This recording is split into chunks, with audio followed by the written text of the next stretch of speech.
1970 analyst Daniel Ellsberg leaked top secret history of U.S. involvement in Vietnam to New York Times.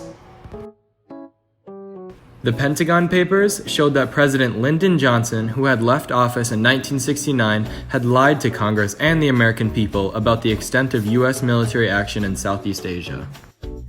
In 1971, the administration of President Richard Nixon attempted to suppress the publication of top-secret history of the U.S. military's involvement in Vietnam, claiming that its publication endangered national security. But the question at hand is, did the Nixon administration's efforts to prevent the publication of what it termed classified location to violate the First Amendment? The decision was to follow precedent Neer v. Minnesota, the Neer ruling that government can't restrict publications to go out without their permission.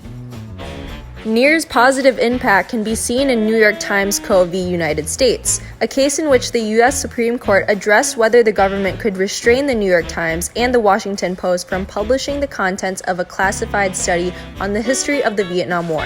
In a decision that resulted in 9 separate concurring and dissenting opinions, many of which mention Neer, the court decided that the government had not overcome the heavy presumption against prior restraints.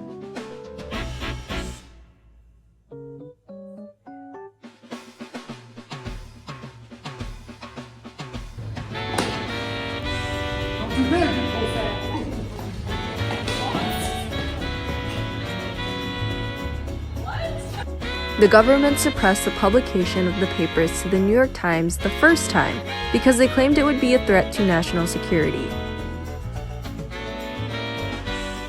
Ellsberg then decides to try and leak them to the Washington Post. The government again attempts to keep the Pentagon Papers from going public, but fails.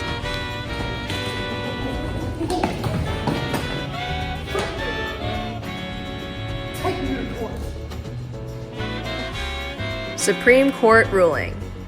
Sorry. Court is now in session.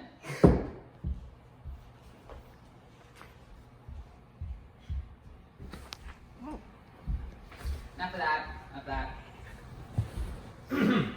All right, Daniel Ellsberg, evidence please.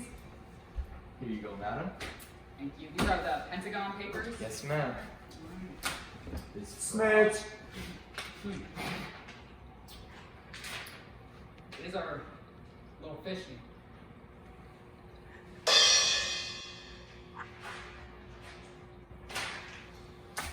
All right, Mr. Government, it's your defense. This man has Shut up! This man has violated national security, endangering the entire American population. Okay, I mean, I guess that's plausible defense. See how it holds up.